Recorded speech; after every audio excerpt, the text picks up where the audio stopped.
পশ্চিম থানায় এসেছি আমার বিরুদ্ধে কিছুদিন ধরে যে আমার বাংলাদেশের ফেক আইডি কার্ড এবং বার্থ সার্টিফিকেট নিয়ে হেডলাইন্স ত্রিপুরা এবং অন্যান্য ছোটো ছোটো বিভিন্ন সোশ্যাল মিডিয়াতে আমার এগেনস্টে প্রচার করেছে। বিশেষ করে হেডলাইন ত্রিপুরা ধারাবাহিক আমার বিরুদ্ধে এটা প্রচার করা হয়েছে কোনো তথ্য যাচাই না করে, এবং আমাকেও জানায়নি যে আমার যে ভোটার আইডি কার্ড বাংলাদেশে এবং বার্থ সার্টিফিকেট যে এটা সঠিক কিনা বা এটা ফেক কিনা সে বিষয়টা তারা জানার প্রয়োজন বোধ করেনি।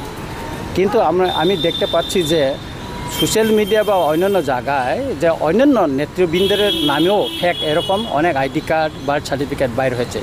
হেডলাইন ত্রিপুরা তাদের বিরুদ্ধে কিন্তু কিছু নিউজ বাইর করেনি।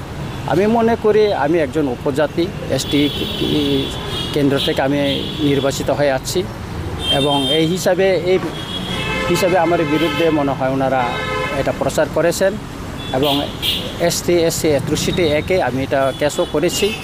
এবং যিনি এই হেডলাইন ত্রিপুরার কর্ণধার এবং উনি বর্তমান ত্রিপুরার যে আগরতলা প্রেস ক্লাবেরও উনি প্রেসিডেন্ট এবং প্রেস ক্লাব অফ ইন্ডিয়ারও উনি মেম্বার, এবং দীর্ঘদিন উনি সাংবাদিকতার অভিজ্ঞতা আছে।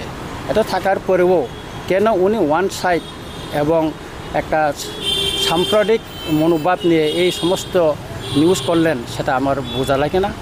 সেটা আমি আইনের মাধ্যমে আইনের আশ্রয় নিয়েছি, এখন আইনের লড়াই হবে, আইনের লড়াই করব, এবং কোথায় কোথায় আর করতে হবে আগামীকাল আমি সেটাই করব। আজকে অফিস বন্ধ, গোটাকাল অফিস ছিল, এবং আমি সমস্ত ডকুমেন্টস সাপোর্ট নিয়ে আমি এটা লড়াই করে যাব আর কি।